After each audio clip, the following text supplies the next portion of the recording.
азам журналист буд, мехост ки бизнес идея ки дар сар дорад амалӣ гардонад ва дар 23 солагӣ ӯ аллакай яке аз ҷавонтарин соҳибкорони кишвар ба ҳисоб мерафт. Салому алайкум дӯстони азиз, Рафаил Гулов ҳастам. Ин аст проекти Made in Tajikistan ва мо имрӯз ҳарф мезанем дар бораи оне ки чӣ гуна бизнес идеяи худро аз сифр шурӯъ кунед. Рафтем.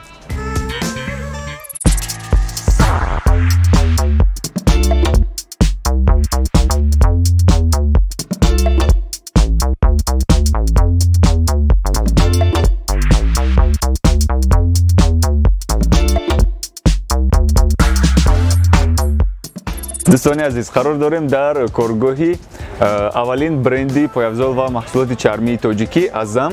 Салому алайкум Азамҷон. Роҳбар ва таъсисдиҳандаи ин бизнес Азам Аҳруллоев. Хуб Азам, маро ман бигӯед ки кай ва чӣ гуна ин бизнес идея ба саратон омад ва шурӯъ кардед корро? Хуш, тақрибан 3-4 сол қабл ман рӯзноманигор будам. Бале. Рӯзноманигор будам, дар оҷонсии азиятнис кор мекардам ва фикр кардам бо ягон намуди соҳибкорӣ машғул шавам ва маҳз истеҳсоли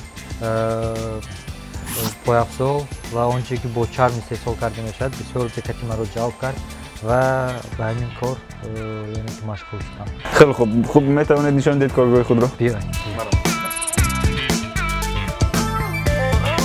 Хуш, инҷо коргоҳ аст ки мо дар инҷо модел мекунем, шакли берунаи пойафзолро тайёр мекунем, биёед ки нақш мекунем. Дар инҷо аввал ба қолаб чӣ карда мешавад? Нақшгузорӣ карда мешавад, модел пурра кашида мешавад. Баъд аз он аллакай гирифта аз шакли 3D гӯем ба шакли 2D мегардонем. Ин модел буроғи аст ва ҳозир мебинем дар дигар қисмҳо ин чӣ хел сохта мешавад, чӣ хел вай карда мешавад. Тарризӣ карда мешавад.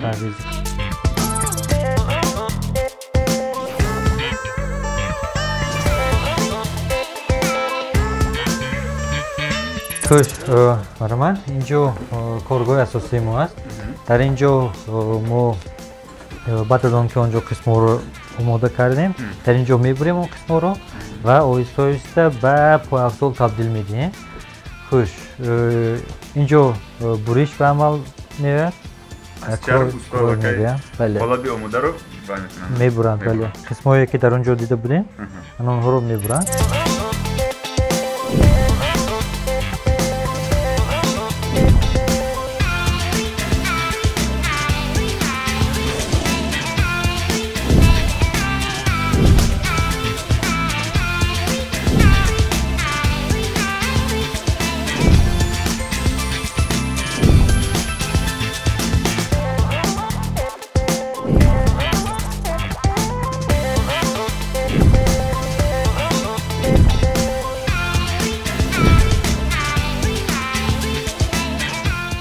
чарми тозаро аз куҷо мегиред шумо? Хуб, чармро мо аз Ӯзбекистон мегирем, аз Русия мегирем ва чарми Тоҷикистонро низ айни ҳол истифода бурда. Чарме ки дар Тоҷикистон истифода мешавад. Хеле хуб. Ин чӣ техника аст? Хуш, дар инҷо ин лазер аст барои навиштан ё ки гузоштани ягон нақшу нигор ба чарм ва инро мо бисёр истифода мебарем.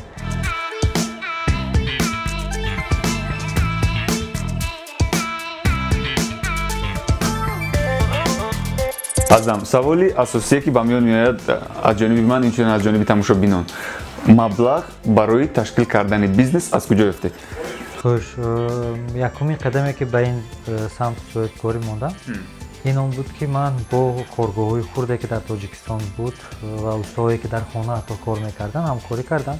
Ба онҳо он моделое ки ба ман писанд асту замонавӣ аст, онҳоро тавсея додам ва дар кори якҷоя он моделҳое ки имрӯз харидор дорад чӣ кардем ва кори худро ман аз 250 сомонӣ сар кардам. Хуш, баъд дуюм зина гӯем, зина вақте ки аллакай хостам коргоҳи худро кушоям, он вақт бобом кӯшиш карданд, кӯмак карданд ба мо, ҳарчанд ки вақте ки нав сар карда будам шахсе буданд ки зид буданд ба фаъолияти ман гуфтанд ну хабарнигори хуб ҳастӣ метавонем кори худро давом диҳем. Зинаи сеюми маблағгузорӣ ин аз ҷониби Accelerate Prosperity буд.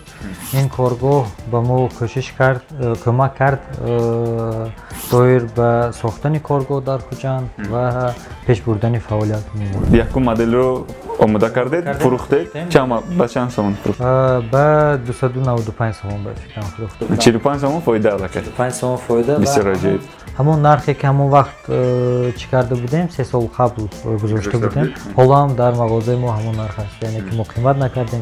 Хеле хуб. Дӯстони азиз, хотиррасон мекунем ки агар шумо бизнес идеяи худро доред, метавонед ба ташкили ҷамъияти Accelerate Prosperity муроҷиат кунед ва онҳо дар амалӣ гардонидани бизнеси шумо ба шумо кӯмак мерасонанд.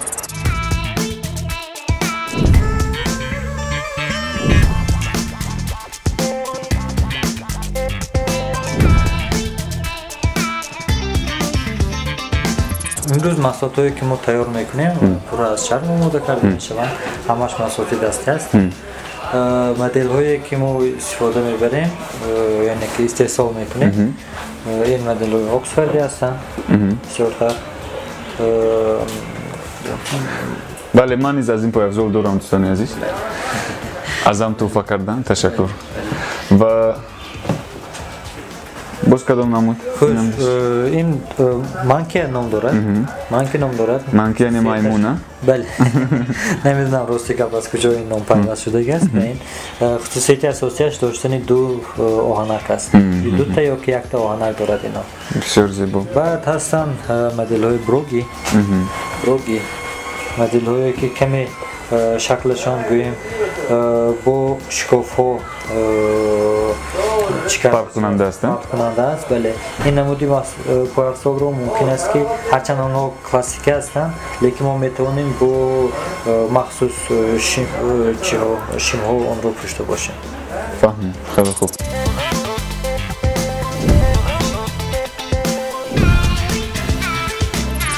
Хуш, бо баробари пойафзол мо ҳамён, ҷуздон, миёнбанд истеҳсол мекунем.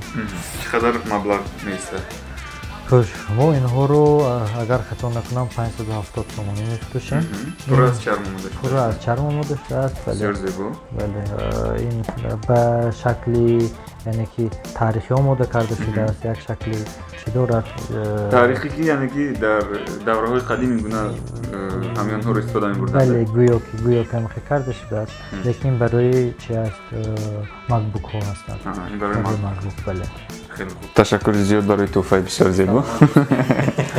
Ташаккур барои шумо кунед, лекин барои онҳое ки номнавис ҳастанд ба шумо метавонем тӯҳфа кунем. дӯстони азиз, мо ин видеоро дар ҳама сомонаҳои иҷтимоӣ мегузорем ва нафароне ки ин видеоро дар YouTube мебинанд ва дар зери ин видео комментария беҳтарӣ менависанд, ана ҳамин ҳамён ба онҳо тӯҳфа аз номи Азам Шӯз. Бале. фикрандашои худро зери ин видео нависед. Ташаккур. хотиррасон мекунем ки шарики кулли барномаи мо ҷамъияти саҳомии пӯшидаи ТАД аст. ТАД 81 сол дар беҳдошти манфиатҳои иншооти энергетикӣ. ташаккури зиёд ки барномаи навбатии моро то охир тамошо кардед. Ба YouTube канали мо подписатсия кунед, фикру андешаҳои худро нависед ва фаромӯш насозед ки барои амалӣ гаштани нақшаҳо танҳо хоҳиш ва кӯшиш лозим аст. Хайр.